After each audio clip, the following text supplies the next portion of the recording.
دیکھیں، بسم اللہ الرحمن الرحیم، ان ابی بن کعب رضی اللہ تعالی عنہ سے مروی ہے فی قول اللہ عز وجل، اللہ تعالیٰ کے اس قول کے بارے میں کہ وَإِذْ أَخَذَ رَبُّكَ مِنْ بَنِي آدَمَ مِنْ ظُهُورِهِمْ ذُرِّيَّاتِهِمْ وَأَشْهَدَهُمْ عَلَىٰ أَنفُسِهِمْ، کہ جب بنایا تمہارے رب نے آدم علیہ السلام کی پشت سے ان کے بچوں کو نکالا، وَأَشْهَدَهُمْ عَلَىٰ أَنفُسِهِمْ، اور ان کو گواہ بنایا ان کی جانوں پر۔ الآیہ قال جمعهم فجعلهم ارواحا ثم صورهم فاستنقتهم فتكلموا ثم اخذ عليهم العهد والميثاق۔ تو اب وہی ابن کعب رضی اللہ عنہ نے فرمایا کہ اللہ تعالیٰ نے ان کو جمع کیا اور پھر ان کے اندر روح پھونکی، یعنی کہ اللہ تعالیٰ نے تمام کو اس طرح ایک میدان کے اندر جمع کر دیا۔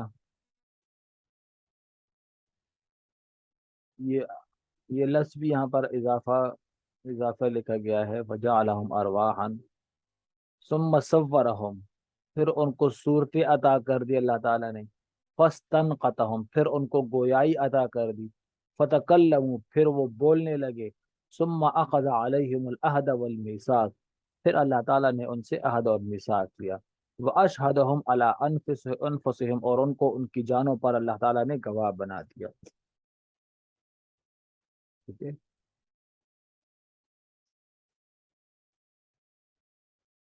اور وہ عہد کیا تھا؟ عہد یہ تھا کہ الست بربکم، قال انی اشہدکم علیکم، اشہد علیکم سماوات السبع والارضین السبع واشہد علیکم آباءکم آدم علیہم السلام ان تقولوا یوم القیامت لم نعلم بہذا۔ تو اللہ تعالیٰ نے ان کو فرمایا کہ میں تمہاری اوپر زمین آسمان کو گواہ بناتا ہوں، سات زمین آسمان، تمہارے اوپر تمہارے باپ آدم علیہ السلام کو گواہ بناتا ہوں، کہ ایسا نہ ہو تم قیامت کے دن کہنے لگو لم نعلم بہذا، کہ ہمیں تو یہ قول یاد ہی نہیں ہے، ہمیں تو پتہ ہی نہیں ہے کہ ہم نے الست بربکم کا اقرار کیا تھا۔ اعلموا انہ لا الہ غیری، جان جاؤ کہ میرے علاوہ کوئی معبود نہیں، ولا رب غیری، میرے علاوہ کوئی رب نہیں، فلا تشرکوا بی شیئا، میرے ساتھ کسی کو شریک نہ کرنا، وَإِنِّي سَأُرْسِلُ إِلَيْكُمْ رُسُلِي، اور میں تمہاری طرف اپنے رسولوں کو بھیجوں گا، يُذَكِّرُونَكُمْ عَهْدِي وَمِيثَاقِي، جو میرا عہد اور میثاق تمہیں یاد کرائیں گے، وَأُنزِلُ عَلَيْكُمْ كُتُبِي، اور میں اپنی کتابیں تمہاری اوپر نازل کروں گا۔ تو جب یہ کہا تو قالوا، سب نے کہا شہدنا بِأَنَّكَ رَبَّنَا وَإِلَٰهَنَا لَا رَبَّ لَنَا غَيْرُكَ فَأَقَرُّوا بِذَلِكَ، تو سب نے کہا کہ آپ ہمارے رب ہیں، الہنا، اور آپ ہمارے الہ ہیں، ولا رب لنا غیرک، آپ کے علاوہ ہمارا کوئی رب نہیں، فاقروا بذلک، سب نے اس بات کا اقرار کر دیا۔ ورفع علیہم آدم ینظر الیہم فرأى الغنی والفقیر، آدم علیہ السلام کو پھر سب کے اوپر اٹھایا گیا، آدم علیہ السلام نے سب کو دیکھا، جب سب کو دیکھا تو اس میں کوئی ان کو غنی نظر آیا، کوئی فقیر نظر آیا، حسن صورت، کوئی خوبصورت نظر آیا، ودون ذالک، کوئی بدصورت نظر آیا۔ فقال، تو اللہ تعالیٰ نے انہوں نے عرض کیا، رب، اے میرے رب، لولا سویت بین عبادک، آپ نے اپنے بندوں کو ایک ساتھ کیوں نہیں بنایا، سب کے اندر برابری کیوں نہیں؟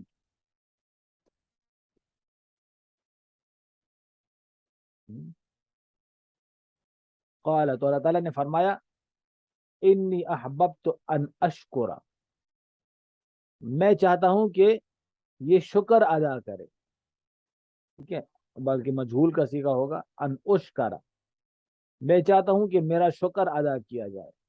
ورع الانبیاء فیہم مثل السرج، اور تمام مخلوقات جتنی تھی، تمام انسان جتنے تھے، ان میں انبیاء کو دیکھا، وہ چراغوں کی مانند تھے، ان کے اوپر نور تھا، خصو بمساک آخر فی الرسالت والنبوت، اور ان سے اللہ تعالیٰ نے ایک خاص قسم کا میثاق لیا، ٹھیک ہے، نبوت اور رسالت کے بارے میں، اور وہ اللہ تعالیٰ کا یہ قول تھا، وَإِذْ أَخَذْنَا مِنَ النَّبِيِّينَ مِيثَاقًا، کہ جب ہم نے نبیوں سے ان کا میثاق لیا، الی قولہ عیسی ابن مریم، کانا تلک الارواح فارسلہ الی مریم،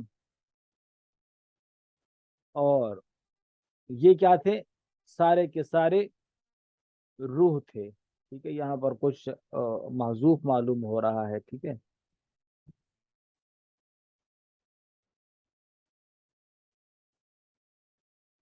فارسلہ الی مریم.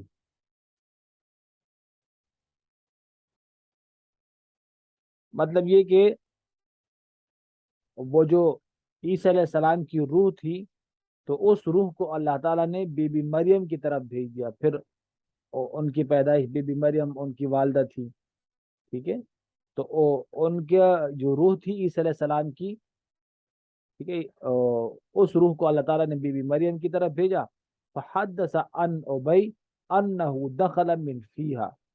پھر ابی ابن کعب بیان فرماتے ہیں کہ حضرت عیسی علیہ السلام کی روح بی بی مریم علیہ السلام کے جسم کے اندر ان کے منہ کے ذریعے سے داخل ہوئے. من فیہا، ان کے منہ کے ذریعے سے.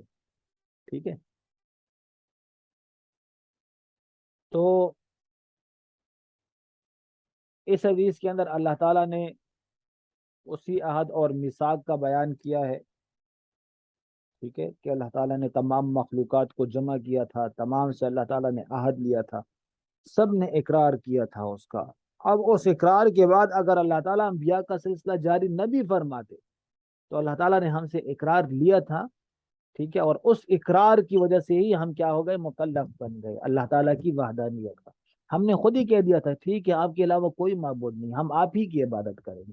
لیکن یہ اللہ تعالیٰ کا احسان ہے کہ اللہ تعالیٰ نے انبیاء کا سلسلہ جاری فرمایا، اللہ تعالیٰ نے کتابوں کا سلسلہ جاری فرمایا، اور دوبارہ جو ہے تو اس عہد اور اس میثاق کو اللہ تعالیٰ نے ہمیں یاد کرایا.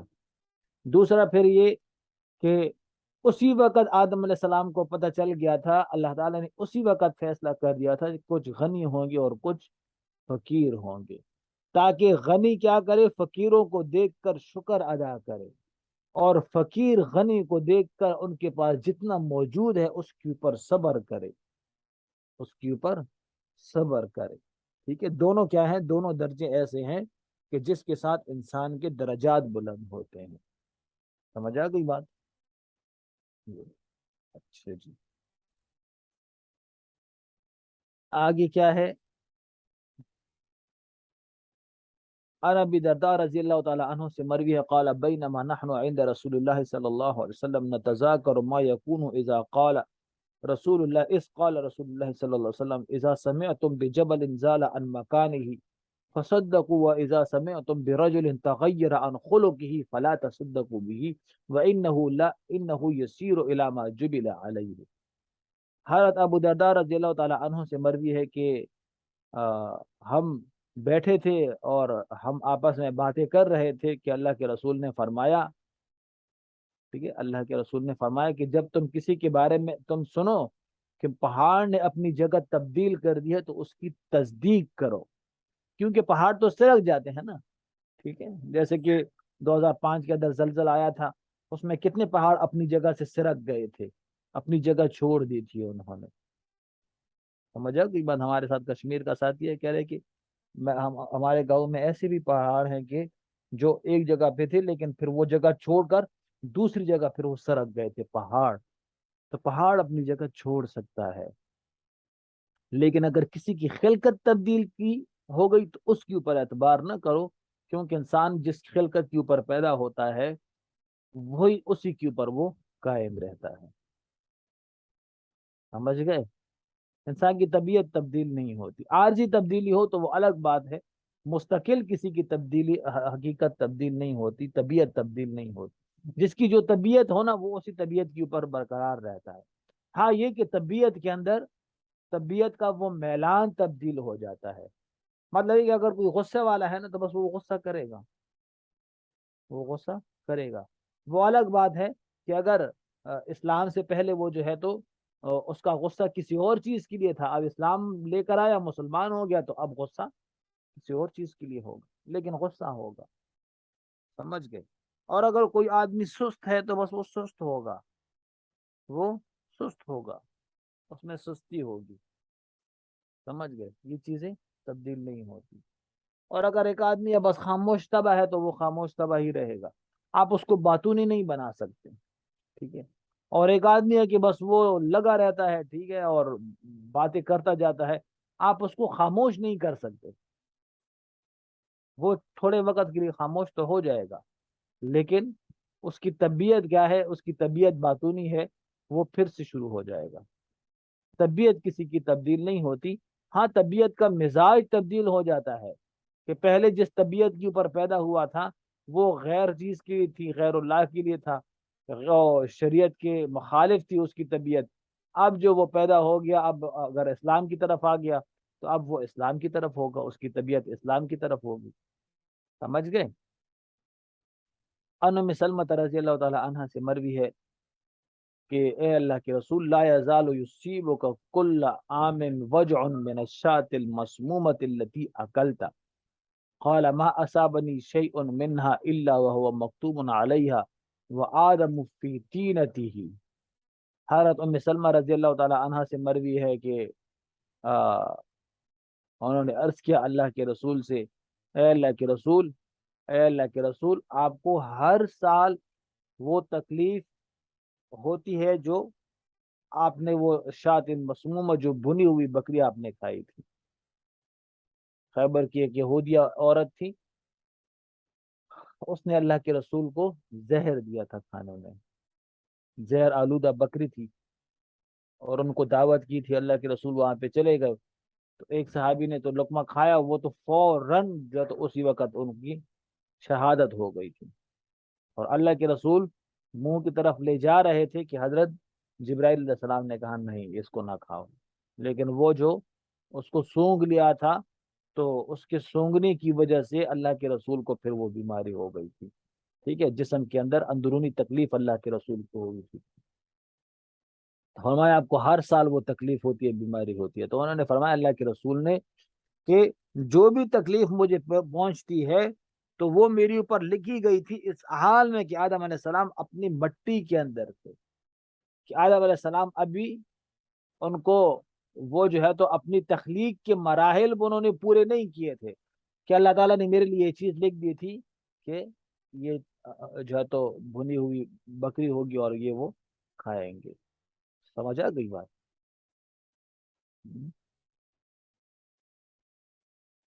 اچھا جی.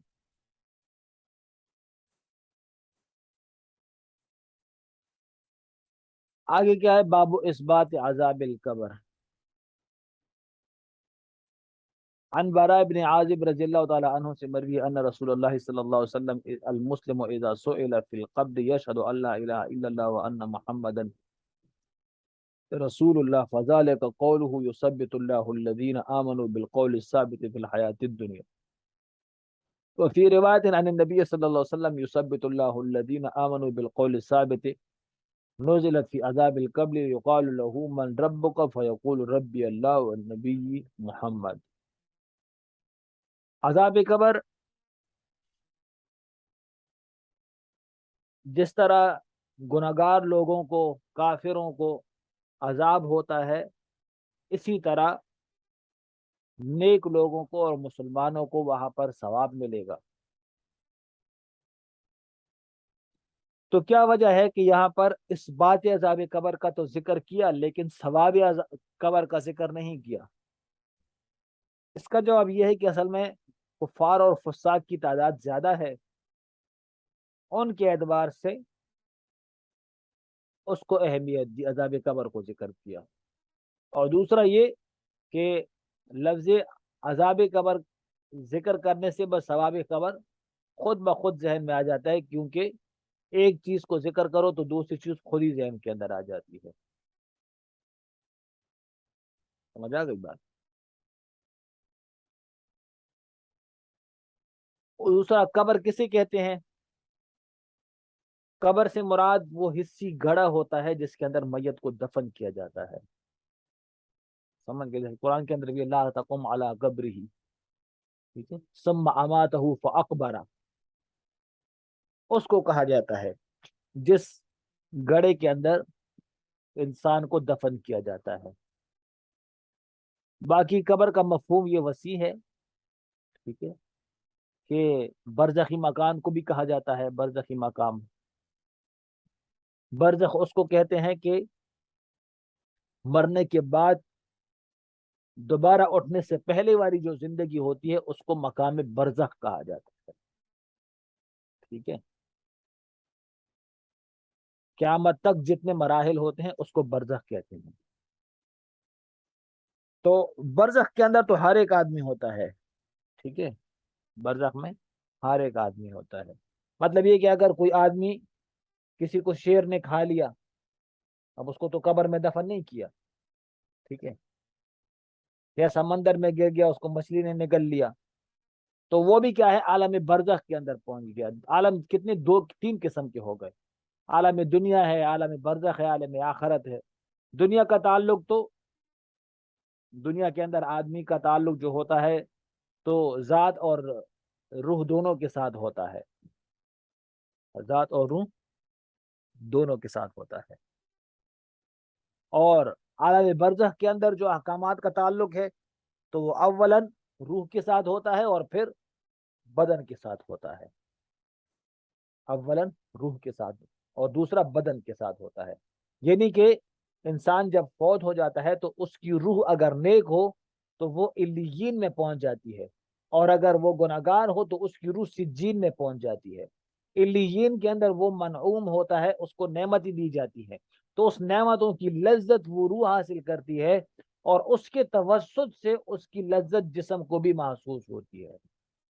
اور آدمی اگر گناہگار ہو تو اس کی روح سجین میں پہنچ جاتی ہے، سجین کے اندر اس کی روح معذب ہوتی ہے، اس کو عذاب ہوتا ہے، اگر وہ گناہگار ہے، کافر ہے، فاسق فاجر ہے، تو وہاں پر اس کی روح کو عذاب دیا جاتا ہے، اور اس کی روح کو جو عذاب ہوتا ہے تو اس کی روح کی وجہ سے اس عذاب کو کون، جسم بھی محسوس کرتا ہے، ٹھیک ہے۔ اور اگر وہ نیک ہے، اس کی روح کو ثواب اور انعامات پہنچتے ہیں، وہ بھی کیا ہے، جسم محسوس کرتا ہے۔ تو اب جسم محسوس کرتا ہے، ہم محسوس نہیں کر سکتے اس کو، اچھا، ہمیں پتہ نہیں ہوتا، جسم تو ویسے ہی پڑا ہے، ٹھیک ہے، بعض اوقات جو ہے تو اس کو کھول دیا جاتا ہے کور کو، کئی دنوں کے بعد جسم صحیح سالم ہوتا ہے، نیک لوگ ہوتے ہیں تو، ہاں، لیکن ہمیں کچھ دکھائی نہیں دیتا، نہ وہاں پر جنت کی خوشبوئیں ہوتی ہیں، نہ جو وہاں پر انگور کے گچھے ہوتے ہیں، ٹھیک ہے، لیکن وہ جسم اس نعمتوں کے تلذذ کو محسوس کر رہا ہوتا ہے، اس کو کہتے ہیں عالم برزخ۔ اور تیسرا عالم آخرت ہے، وہاں پر احکامات کا تعلق روح اور بدن دونوں کے ساتھ ہوگا، روح اور بدن دونوں کے ساتھ ہوگا، وہاں پر بس جہنم کے اندر ہوگا، ٹھیک ہے، اور دونوں کی، وہاں پر اگر نیک آدمی ہے، مسلمان ہے، نیک ہے تو جنت کے اندر ہوگا اور نعمتوں سے متلذذ ہوگا، اور اگر گناہگار آدمی ہے تو جہنم کے اندر ہوگا، سمجھ گئے۔ اور دوسرا یہ کہ قبر کے عذاب کو ہم اس لیے محسوس نہیں کر سکتے کہ اس کی ایک مثال ایسی بھی ہے کہ جیسے دو آدمی اکٹھے سوئے ہوئے ہیں، ٹھیک ہے، دو آدمی، ایک آدمی خواب دیکھ رہا ہے، خواب میں اس کی کوئی پٹائی کر رہا ہے، وہ رو رہا ہے، چیخے مار رہا ہے، لیکن ساتھ میں دوسرا بندہ لیٹا ہوا ہے، اس کو پرواہ نہیں ہے، وہ اپنے آرام سے لیٹا ہوا ہے، نہ وہ اس کی چیخ کو سنتا ہے اور نہ وہ اس کی پٹائی کو محسوس کرتا ہے۔ جب دونوں اٹھتے ہیں تو وہ ایک کہتا ہے یار خواب میں تو مجھے کوئی پیٹ رہا تھا، اتنی پٹائی کر رہا تھا، میں اتنا رو رہا تھا، دوسرا کہتا ہے یار مجھے تو پتہ ہی نہیں چلا، ہاں، مجھے تو پتہ ہی نہیں چلا کہ آپ خواب دیکھ رہے ہو، سمجھ گئے۔ تو اسی طرح جو قبر کے اندر لیٹا ہوا ہے اس کو انعامات ملتے رہتے ہیں یا اس کو عذاب ہوتا ہے، لیکن دیکھنے والا اس کو محسوس نہیں کرتا، دیکھنے والا محسوس نہیں کرتا اس کو، سمجھ گئے۔ بہرحال اہل سنت والجماعت کا عقیدہ ہے کہ عذاب قبر حق ہے، ٹھیک ہے، اور یہ جو ہے تو روح کو عذاب ہوتا ہے، لیکن روح اور بدن کا چونکہ کنیکشن ہوتا ہے، تعلق ہوتا ہے، تو اس تعلق کی بنیاد پر جسم بھی اس کو محسوس کرتا ہے، ٹھیک ہے۔ کچھ لوگ ہیں جو عذاب قبر کا انکار کرتے ہیں، لیکن اہل سنت والجماعت کا مسلک یہی ہے کہ عذاب قبر برحق ہے۔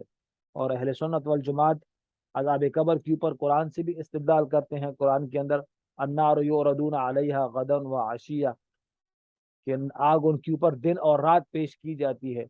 اب قیامت قائم ہونے سے پہلے آگ اب ان کے اوپر پیش کی جاتی ہے تو کہاں پہ پیش کی جاتی ہے؟ کہاں پہ؟ تو وہ برزخ کے اندر تو پیش کی جاتی ہے، سمجھ گئے؟ اسی طرح ادخلوا آل فرعون اشد العذاب، فرعون والوں کو سخت عذاب کے اندر داخل کر دو۔ اشد العذاب، سخت عذاب میں، کون سے عذاب سے اشد ہے؟ جو برزخ کے اندر عذاب تھا اس سے اشد عذاب کے اندر داخل کرو، ٹھیک ہے؟ تو قرآن کے اوپر اس کے جو ہے تو نصوص بھی موجود ہیں، احادیث بھی موجود ہیں، ٹھیک ہے؟ کچھ لوگ ہیں کہ وہ اس کا انکار کرتے ہیں، کچھ لوگ اس کا انکار کرتے ہیں، لیکن اب یہ کہ جو اس کا انکار کرتے ہیں ان کو کافر کہا جائے گا یا نہیں کہا جائے گا، تو امام ابو حنیفہ رحمہ اللہ اس میں توقف کرتے ہیں، اس میں توقف کرتے ہیں، ٹھیک ہے کہ نہیں؟ ان کا کافر نہ کہو، بس اس کے اوپر توقف اختیار کرو۔ اب وہ جو کہتے ہیں کہ عذاب قبر کا انکار کرتے ہیں، تو وہ کہتے ہیں کہ بھائی قبر کو اگر دیکھو تو قبر کی جو کیفیت حدیث کے اندر ہے کہ اس کے اندر بچھو ہوتے ہیں اور سانپ ہوتے ہیں، ہتھوڑے ہوتے ہیں، مردے کو بٹھایا جاتا ہے، سوال جواب تو کبھی تو ہوا نہیں ہے اس طرح، ٹھیک ہے؟ نہ مردے کو اگر ایک دن کے بعد اگر کھولو تو وہ کتنا بھی فاسق فاجر ہو، تو نہ قبر کے اندر سانپ ہوگا، نہ قبر کے اندر بچھو ہوگا، نہ کوئی ہتھوڑا ہوگا۔ اس کا جواب یہ ہے کہ بھائی آدمی جب مر جاتا ہے تو بس اس کا معاملہ اب دنیا کے معاملے کی طرح نہیں رہتا، وہ ایک الگ عالم کے اندر پہنچ جاتا ہے، وہ ایک دوسری دنیا کے اندر پہنچ جاتا ہے کہ جس کا قیاس ہم اپنے دنیا کے اوپر نہیں کر سکتے، سمجھ گئے؟ جس کا قیاس ہم اپنی دنیا پر نہیں کر سکتے، لہذا وہ ایک الگ عالم کے اندر پہنچ گیا۔ اب وہاں کے عذابات اور وہاں کے انعامات کو ہم محسوس نہیں کر سکتے، سمجھ گئے؟ اور دوسرا شبہ یہ کہ بھائی اگر اس طرح عذاب ہے تو اگر کسی انسان کو جو ہے تو کوئی پرندہ کھا لیتا ہے، ٹھیک ہے، ویسی مر جاتا ہے کسی جگہ پر اور پرندے اس کا گوشت نوچ لیتے ہیں، یا مچھلیاں اس کو کھا لیتی ہیں، یا وہ جل کر راکھ ہو جاتا ہے، تو اس کو کیسے عذاب قبر ہوگا؟ تو اس کا جواب یہ ہے کہ دیکھو قبر تو ٹھیک ہے اس گڑھے کا نام ہے، لیکن عالم برزخ اس گڑھے کا نام نہیں ہے، عالم برزخ اس گڑھے کا نام نہیں ہے، بلکہ عالم برزخ ایک الگ دنیا ہے جہاں پر اس کی روح جمع ہوتی ہے، عالم برزخ میں اس کی روح جمع ہوتی ہے۔ موت کے بعد قیامت تک سب کا سب جو انسان کے اوپر حالات آتے ہیں وہ سب کا سب کیا ہے؟ عالم برزخ ہے، ٹھیک ہے؟ اب وہ کہتے ہیں کہ اچھا اگر اس کو عذاب ہوتا ہے تو شیر کے پیٹ میں اس کو عذاب ہوگا، پھر شیر کو کیوں تکلیف نہیں ہوتی؟ شیر کے پیٹ میں اس کو کوڑے پڑتے ہیں تو پھر شیر کو کیوں تکلیف نہیں ہوتی؟ ہاں، ہم کہتے ہیں شیر کے پیٹ میں اس کو تھوڑی کوڑے پڑتے ہیں، وہ تو عذاب ہوتا ہے، وہ اس روح کو وہاں پر ہوتا ہے، اور اس روح کو جو عذاب ہوتا ہے اس عذاب کو یہ جسم محسوس کرتا ہے، اس عذاب کو یہ جسم بھی محسوس کرتا ہے، سمجھا گئی بات؟